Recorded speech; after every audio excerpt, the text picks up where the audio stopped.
Maxie, I've been thinking, should we do season 3 on the Dr. Joe show? You sure? You sure it's a good idea?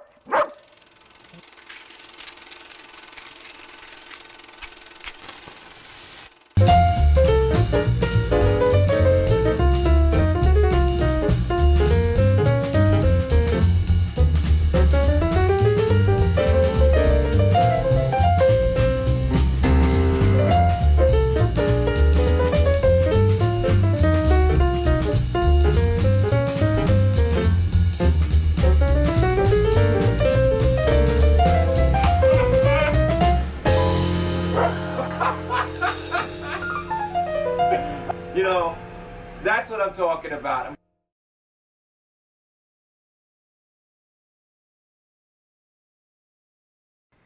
Just like the name itself, where I'm saying Vegueros, okay, the cigars were first created at the Francisco Donatien factory. I have no idea how to pronounce this guy's name. I've looked it up online. Unfortunately, nobody I know really knows for sure. I've had several suggestions, but it's Donatien. So I'm saying Donatien, or maybe it's Donatier, or Donation, or Donation, the Francisco Donation factory. But that's what it is anyway. So this factory, before it was a cigar factory, located in the Pinar del Rio region, by the way, was a hospital, a jail, then a cigarette factory, and then finally, in 1961, they started producing cigars. However, these cigars were not for export. They were not for world consumption. They were for the local populace, and they were made to cater to events, banquets, all different kinds of things, gatherings, whatever you want to call it.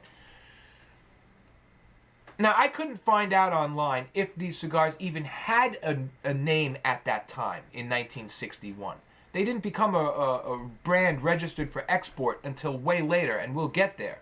But in 1961, someone online, quote, stated that they were popularly referred to as Vegueros, which basically means the workers who tend to the tobacco fields, Vegas, right?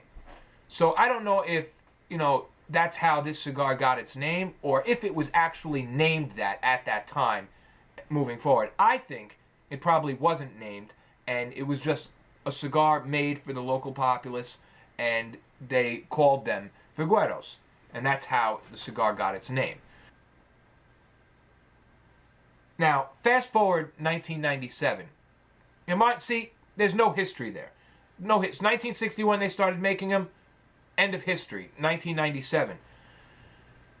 Like Cohiba and Trinidad, these cigars were not available to the public, but unlike Cohiba and Trinidad, these cigars were not made for foreign diplomats and dignitaries and royalty and whatever. You wouldn't want to give these to the Queen of England. No, not at all. These were made for the people. These were made for, like I said, the local populace. Which means they weren't the best of the best, but they weren't pure shit either. People were making them, they didn't want to smoke crap. They made decent cigars. So basically what you had was a cigar for anyone. Anyone in Cuba. Maybe the people who worked at the factories, maybe the people who, assembling local events, but not for, super high up ranking officials. Different stuff. Anyway, like I said, fast forward 1997, Habanos SA is in existence, and they decide they want to produce Vegueros as a brand. And they do.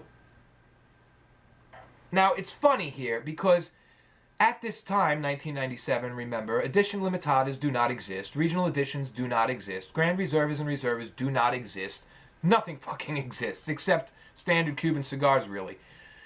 So when they made this brand Vegueros, it wasn't like a big fucking thing. It wasn't like today, if they made, which they did, and you'll see, big production, nice tin, nice graphics, nice bands, here we go, all revamped, brand new, just for you. Rather, no, it came onto the scene quietly, and existed for several years until finally in 2012 it was discontinued. You know, had they created Vegueros in 2004 instead of 1997, things may have been very different. Or 2000, a little later, 5, 6, whatever. When they started, or a good several years after they started, all the limited editions and regional editions. I mean, look at La Excepcion. Look what happened with that. That Italian regional release, defunct brand, been out of production for many, many years. Well, Vegueros until 1997 was never in production. And had they waited a few years and released it, say, in 2005 or 6, or, hey, it might have been another regional edition Cuba. That would have been a very, very good idea. Because it was, by all standards, a real Cuban cigar that was not available to anybody except the people in Cuba. That would have been a smart move. They didn't do it that way. They released it in 1997, and it came onto the scene very quietly and went fairly unnoticed by most of the cigar-smoking populace. You know, it wasn't a connoisseur's cigar. So the people on the very top really, maybe have if they were collectors, if they were a collector as well, sure, buy a box, whatever. They were also such an obscure brand that the people at the bottom really, well, many of them didn't even know about it, you know? Especially when I started collecting or buying in 2004, 2003, 2004. A lot of people didn't know about it, so you had a kind of a middle ground. And, I never heard anybody say my favorite brand is Vegueros, ever, When somebody does mention Vegueros in a conversation, I know they know a little something. They know their brands, so it's a bit of an obscurity, and that's that. The most popular one was probably the number 2, the Laguito No.2, when it was first created.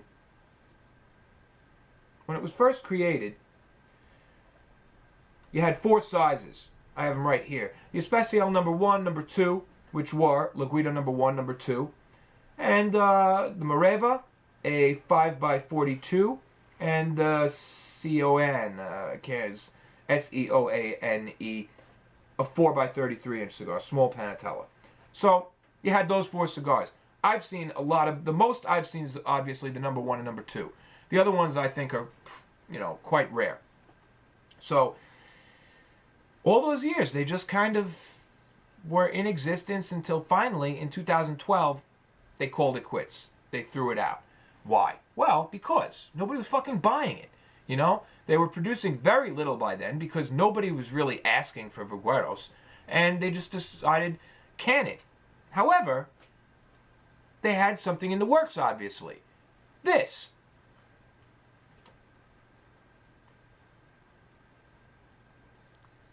So, before we get into this, I'll just say a few more things. Number 1, it's interesting that the Francisco Donatien factory was among the very first to allow tourists to enter and observe, and it created kind of a tourist attraction, as Cuban cigars were so well known around the world.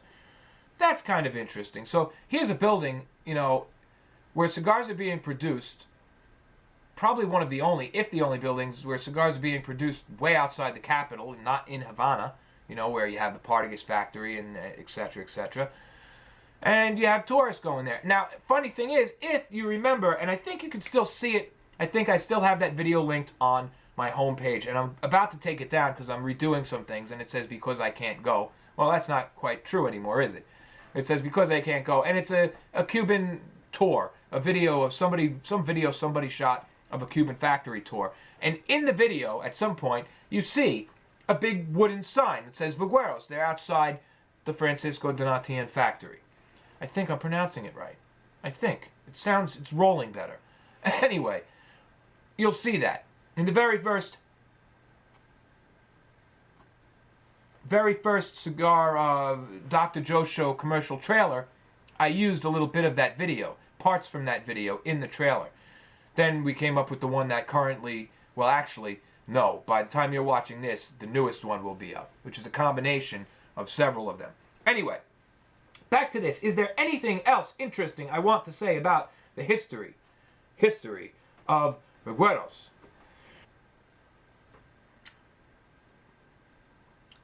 Big plumes of smoke now, as you can see. Very, very easy draw. Almost a little too easy. Burn is good. I have a little bit of going on here, but it's starting to catch. Very, very white ash. Very, very light gray white ash. A little flaky, but that's Cuba for you. And this is, as I said before, a very well-packed cigar. Very well-packed. I'm surprised it's such a loose draw on such a well-packed cigar. Bit of a fast burner here. Okay. So, I think we've said everything we are going to say about Vegueros up until 2012. 2012, Vegueros is canned, and then, boom, completely revamped. By the way, it's unfortunate that Vegueros used to be considered a very full-bodied cigar. I don't know, but a full-bodied cigar, a strong cigar. Well, it is now considered a medium-bodied cigar. It's medium, and from what I'm smoking here, yeah, it's medium. Medium flavor, medium strength, and why did they do it that way? Well, I don't know. I think what they really are trying to do is, well, here, I'll say what they say they're doing and what I think they're doing. They completely revamped the brand. It's considered, like most things, a 2013 release, but it wasn't released until 2014. According to Habanos SA, they wanted to create a cigar aimed at the modern smoker. That's how they put it, the modern smoker. I think they wanted to make a cigar aimed at the young American cigar beginner enthusiast without a lot of money who decided to start buying Cuban cigars online. Because, let me tell you something. That tin, the new band, you're not going to convince me this was aimed at anybody else except the American market. You're just not. You're just not. I mean,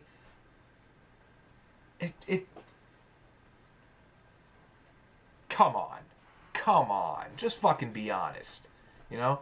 Say, yeah, in light of recent political changes between us and the United States, we decided to make something for them a little early. And then put it on the market. And, you know, when the embargo drops, this will be one of the cigars you can buy. Which brings me to this. It's not a super complex, wonderful, creamy, delectable cigar. Not a connoisseur cigar by any means, but it's priced as such. Priced not to be. Hey, you're paying $130, $120-something and change, $130 with 16 cigars, 16 Cuban cigars of very good quality. So far, I'm looking at the cigars I got. You see the pictures. Very nicely rolled. Very nicely rolled, very nicely capped, very nicely finished. Nice clean feet, nice clean cuts. Does not look like anything was rushed. And hey, it tastes good. And I'm feeling it now. You know, I'm starting to get a little more strength from it.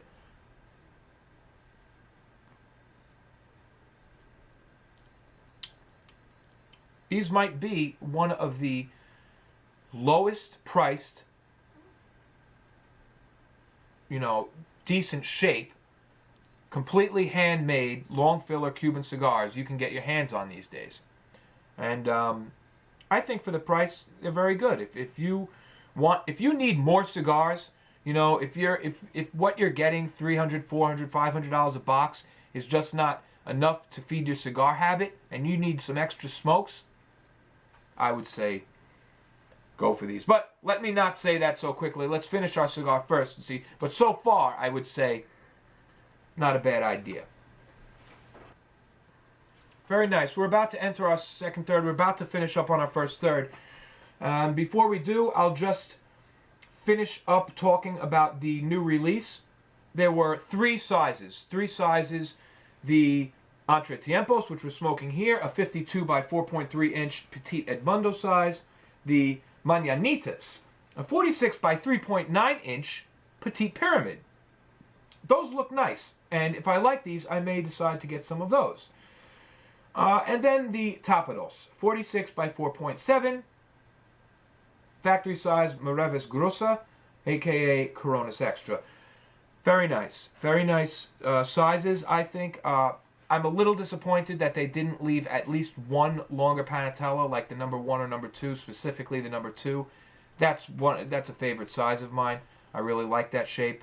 I like the length. It's kind of almost like a Lancero. I like the shape, the length, the girth. I just like that cigar. And that's it. All 3 of these new shapes are available in tins of 16 and 3-packs. Not 5-packs, but 3-packs. So that's interesting. Because what that means is you can get 3 decent Cuban cigars for not a lot of money.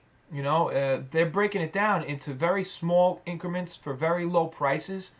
And even the fact that to keep the price down, I think that was one of their goals, is to make a good Cuban cigar where the price is not that high. Because that's why they're doing 3-packs instead of 5-packs, 16 cigars instead of 20 or 25 cigars.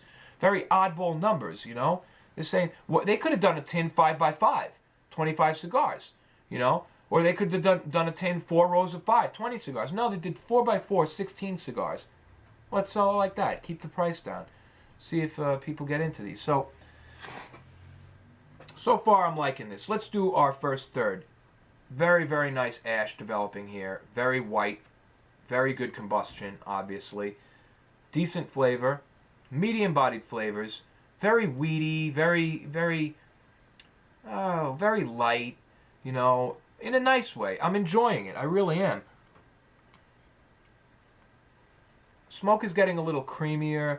Like I said, there's a bit of a vegetal base to it. Through the nose, it's floral. The aroma is floral, and now the aroma is picking up a little bit more of a Barney smell. You know, yeah, very nice. All around, just very, very nice. Very smooth through the nose with just a little bit of pepper. And pretty much exactly the same way as I described it at the start. So we'll see where the second third goes. If there's any major changes, good or bad, I'll let you know. But now we're going to move away, since we have some time left, we're going to move away from our brand history. But hey, at least now you know about Vegueros. You know about the old Vegueros, you know about the new Vegueros. And that's what you get from watching the Dr. Joe Show. Vegueros! Yeah, so I don't know. I think they put something in my cigar. That ash is holding very nicely for a Cuban cigar. It's holding better than a lot of the expensive Cuban cigars I've been buying. Jeez, I want to see how good we can get here, how long we can get. So now we are moving away from Vegueros and into, but not too far away, we'll have this, and into viewer email and comments. Time for me to read all the crap you sent me. Lots of good things and lots of crap. That came out wrong. All the stuff you sent me, of which there is some crap.